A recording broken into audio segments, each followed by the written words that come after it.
सास संगत जी बड़े प्यार से कहना जी धन निरंकार जी। आशा करती हूँ कि सतगुरु माता जी की कृपा से आप बहुत अच्छे होंगे।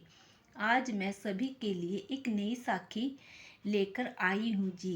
सास संगत जी, कभी कभी एक छोटी सी गलतफहमी की वजह से रिश्ते टूट जाते हैं। इसीलिए किसी बात की सच्चाई जाने बिना अपनी कोई भी प्रतिक्रिया ना दें। सास संगत जी, आज की साखी इसी विषय पर है। चलो सुनते हैं आज की ये साखी। सास संगत जी, पुराने समय की बात है। शाम एक छोटे से गांव में अपने पिताजी, पत्नी और अपनी 2 वर्ष की बेटी के साथ रहता था। सास संगत शाम मजदूरी का काम करता था, लेकिन सास संगत जी जिनके वह शाम काम करता था, उन जमींदार की तबीयत बहुत खराब थी और उनके बेटे उनकी जमीन बेचकर शहर चले गए थे। बस तभी से शाम को कोई काम नहीं मिल पा रहा था। सास संगत जी, अब एक दिन शाम को वह थक हार कर घर पहुंचा तो शाम की पत्नी राधा ने कहने लगी कि आज तो घर में राशन भी खत्म हो गया। मुश्किल से थोड़ी सी रोटी बनी है, कल का कुछ पता नहीं, घर में अन्न का एक दाना भी नहीं, खाना कैसे बनेगा। अब मैं और तुम तो किसी तरह संभाल लेंगे, लेकिन बच्ची को और पिताजी को खाना देना ही होगा। अगर कुछ पैसों का इंतजाम हो जाए तो थोड़ा सा राशन लेकर घर आ जाना। सास संगत जी, शाम उदास मन से उठने लगा, क्योंकि सारा दिन भटकने के बाद भी उसे कोई काम नहीं मिला था। सास संगत जी, उसे काम ही नहीं मिल रहा था तो पैसे कहाँ से लेकर आता। सास संगत जी, ये वजह राधा को वह बताना नहीं चाहता था। सास संगत जी, इसलिए उसने पत्नी से कह दिया कि तुम चिंता मत करो, मैं अभी राशन लेकर आता हूँ। इतना कहकर शाम घर से जाने लगा तो राधा ने शाम को रोककर कहा, तुम अभी तो आए हो, थोड़ा पानी पी लो फिर चले जाना। सास संगत जी, शाम बिछी हुई चारपाई पर बैठ गया और सोच में पड़ गया कि ना जाने अब मेरे घर का गुजारा कैसे होगा। सास संगत जी, मैं हूँ जो अपने परिवार को पेट भर भोजन भी नहीं खिला सकता। पानी पीने के बाद शाम गांव में राशन की दुकान पर गया। सास संगत जी, कुछ राशन उधार लेकर घर गया। सास संगत जी, लेकिन इस बार दुकानदार ने भी कह दिया कि अगली बार रुपए लेकर ही आना, तभी राशन मिलेगा। सास संगत बस तभी शाम गहरी सोच में डूब गया। अब क्या होगा, कैसे होगा। सास संगत जी, शाम को घर में खाने पीने पर भी आफत आने लगी तो शाम ने तय किया कि वो शहर जाकर कोई काम ढूंढेगा। सास संगत जी, पुराने समय की बात है, तब इतनी सुख सुविधाएं भी नहीं हुआ करती थी। तो ऐसे समय में शाम ने जब गांव जाने की बात की तो राधा घबरा गई। वो अकेले सब कुछ कैसे संभालेगी, क्योंकि घर में एक ससुर जी के साथ साथ एक छोटी सी बच्ची भी थी। लेकिन सास संगत जी, शाम के समझाने पर राधा ने पति का साथ देने के लिए तैयार हो गई, क्योंकि साथ रहकर भूखे मरने से अच्छा था कि दूर रहकर पैसे कमाए जाए और अच्छा जीवन जिया जाए। सास संगत जी, शाम ने भरे हुए मन से अपने पिताजी ने कहा कि अब से आप दोनों मिलकर घर संभालिए, मैं जल्दी ही शहर में जाकर वहां पर रहने की व्यवस्था करूंगा और आप दोनों को भी साथ में ले जाऊंगा। पिताजी, मुझे यहाँ पर कोई काम भी नहीं मिल रहा और आगे चलकर मेरी बेटी का भविष्य के लिए अच्छा नहीं होगा। वो शहर में रहेगी तो शहर में उसकी पढ़ाई लिखाई अच्छी होगी। वैसे भी गांव में बचा भी क्या है, ना हमारे पास कोई काम है, ना खाने को अनाज है। सास संगत जी, शाम के पिताजी दीनदयाल जी ने बेटे को आशीर्वाद देते हुए कहा कि जल्दी से जाकर सारा इंतजाम कर कर वापस आना। सत्संग जी, इसके बाद शाम ने अपनी बेटी को प्यार किया और शाम ने शहर जाने की तैयारी कर ली। सत्संग जी थोड़े से कपड़े और जरूरत का सामान लेकर शाम आंखों में आंसू लेकर गांव छोड़कर शहर जाने को निकल पड़ा। सत्संग जी शहर जाकर शाम ने मेहनत मजदूरी की, किसी तरह से थोड़े बहुत रुपए इकट्ठे किए। अब शाम को शहर में 1 महीना हो चुका था। सत्संग जी उसको मजदूरी करके जो भी रुपए मिलते उसे गांव में भेज दिया करता था।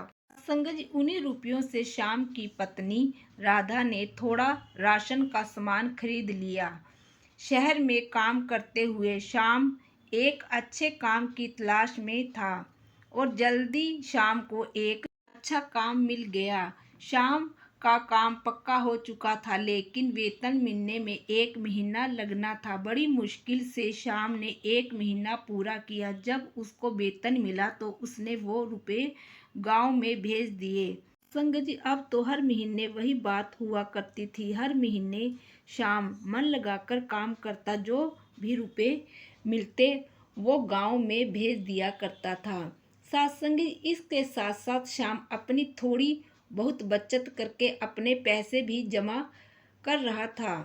सत्संग जी लगभग 2 साल के अंदर ही शाम ने एक छोटा सा किराए का मकान भी ले लिया था। सत्संग जी शाम ने अपने काम से छुट्टी लेकर अपनी पत्नी, बच्ची और अपने पिताजी को लेने के लिए निकल पड़ा। अब जैसे ही शाम अपने गांव सीमा में पहुंचा, उसका मन खुश हो गया, क्योंकि गांव में रहना उसे बहुत पसंद था। वो तो उस बेचारे की मजबूरी थी जो उसे शहर में जाना पड़ा। सत्संग जी शाम का मन खुशी से भर गया, क्योंकि सत्संग जी इतने सालों के बाद वो अपने परिवार से मिलने वाला था। लेकिन सत्संग जी अपने गांव की चौपाल पर पहुंचते ही शाम को एक धक्का सा लगा, क्योंकि शाम ने देखा कि उसके पिताजी दीनदयाल जी रास्ते में बैठकर सत्संग जी राह चलते लोगों से भी खाना मांग रहे थे। सत्संग जी शाम हैरान परेशान पिताजी के सामने जाकर खड़ा हो गया। सत्संग जी दीनदयाल जी की आंखों ने अपने बेटे को पहचाना नहीं। सत्संग जी और वह गिड़गिड़ाते हुए दीनदयाल जी अपने बेटे से भी रोटी मांगने लगे।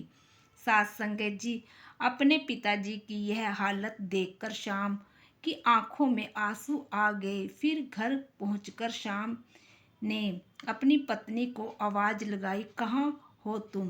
देखो मैं घर आ गया हूँ। पति की आवाज सुनकर राधा भागी हुई आंगन में आई। जैसे ही वो पति के नजदीक आई तो शाम ने एक जोर से चाटा राधा को लगा दिया और वो गुस्से से कहने लगा, मेरे पिताजी कहाँ हैं? अब अचानक से लगा हुआ इस चाटे को महसूस करके राधा तो एकदम हैरान हो गई। राधा को चुप देखकर शाम का गुस्सा और ज्यादा बढ़ने लगा। वो कहने लगा, कैसी औरत हो तुम? मैं गांव छोड़कर शहर में मेहनत मजदूरी करने गया था ताकि तुम लोगों को मैं अच्छी जिंदगी दे पाऊं, और तुम हो कि तुम मेरे पिताजी का ध्यान नहीं रख पाई।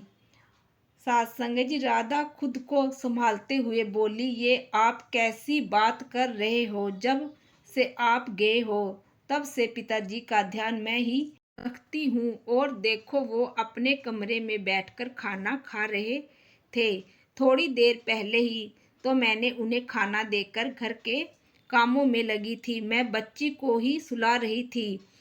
जी अब आगे से शाम गुस्से में बोल पड़ा, झूठ बोल रही हो तुम। झूठ बोलते हुए शर्म नहीं आती कि पिताजी घर में हैं?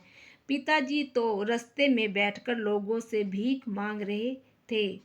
जरूर मेरी गैर मौजूदगी में तुम्हें उन्हें खाना ही नहीं दिया होगा, तभी मेरे पिताजी भीख मांगने के लिए मजबूर हैं। अच्छा हुआ जो मैं तुम्हें बिना बताए यहाँ आया हूँ और मुझे तुम्हारी सारी सच्चाई पता चल गई। मैं तुम्हें पर कितना विश्वास किया और तुमने मेरे पिताजी के साथ क्या किया? कहते कहते श्याम रोने लगा। राधा भी हैरान होकर सब सुन रही थी। सत्संग जी, राधा ने कहा, कोई भी आरोप लगाने से पहले एक बार मेरी बात को अच्छे से सुन लीजिए। लेकिन इतना कहकर राधा शाम को पिताजी के कमरे में लेकर गई। वहां पर खाने की थाली रखी थी संगत, जिसमें से थोड़ा सा खाना खाया जा चुका था और बाकी का खाना यूं का यूं पड़ा था। सत्संग श्याम ये देखकर हैरान हो गया। राधा कहने लगी, देखो, यह थाली मेरी बेगुनाही का सबूत है। मैंने पिताजी को खाना दिया था और मुझे तो पता भी नहीं था कि तुम आ रहे हो, जो मैं पहले से यह थाली लगाकर रख देती। बात यह है कि पिताजी की मानसिक हालत ठीक नहीं है। मुझे तो समझ नहीं आ रहा था कि मैं अकेली उन्हें कैसे संभालूं। 7-8 दिनों से घर में अच्छा खाना खाने के बाद भी वो बाहर लोगों से खाना मांगते हैं। अब जान पहचान वाले लोग तो उन्हें मानसिक हालत के बारे में जानते हैं। वो लोग तो उन्हें इज्जत के साथ अपने घर में बिठाकर खाना खिला देते हैं, लेकिन वो तो गांव के रास्ते में बैठकर चलते लोगों से भी खाना मांगते हैं। तो सब को लगता है कि वह कोई भिखारी है। और पिताजी की हालत के बारे में मैंने आपको 3 दिन पहले ही पत्र में बता दिया था, लेकिन वह पत्र शायद आपको नहीं मिला।